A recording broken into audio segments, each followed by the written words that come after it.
Hey, okay, here's our first talk. If you are somebody who is looking to change up your nutrition because you have any sort of health goals, maybe you have, you're trying to heal your gut, or you're trying to change your body, trying to lose fat. What I think is one of the most important first steps when you are getting into the first couple weeks of your program, maybe even to tease out beforehand, is for you to look back in time.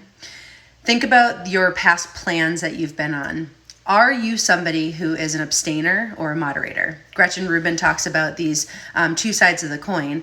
And I think in nutrition, it's really easy to follow along with the main dialogue that's happening now, which I don't disagree with for some people, that we really should have some food freedom around being a moderator, being able to have everything in moderation. And we all just say everything in moderation. That doesn't work for me. It does not work for me. And I've fallen into the ditch many times. And so I really help women to figure out how not to fall in that ditch again.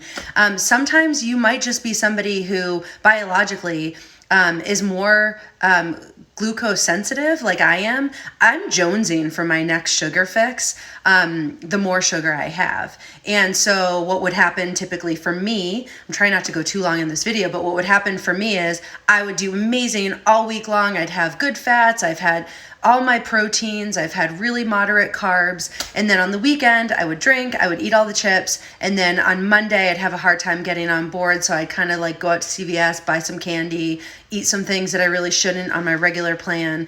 And this is even after I became a coach, right? So I tried a couple times to try this moderation thing and have all the refined carbohydrates around in my house and eat them in moderation. I do far better. I am so much happier of a person. I don't have the highs and lows of the insulin.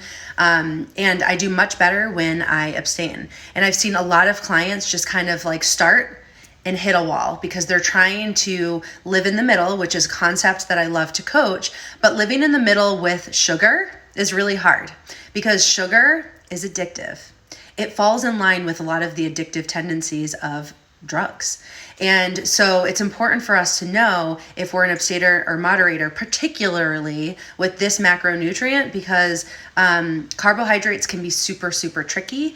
And so think about that. Think about if you have to abstain or moderate. There may be a point in time where you might be able to reintroduce some carbohydrates, but if you have a leaky gut, or if you have insulin resistance right now and you are not processed, you're so overloaded with insulin and sugar in your blood that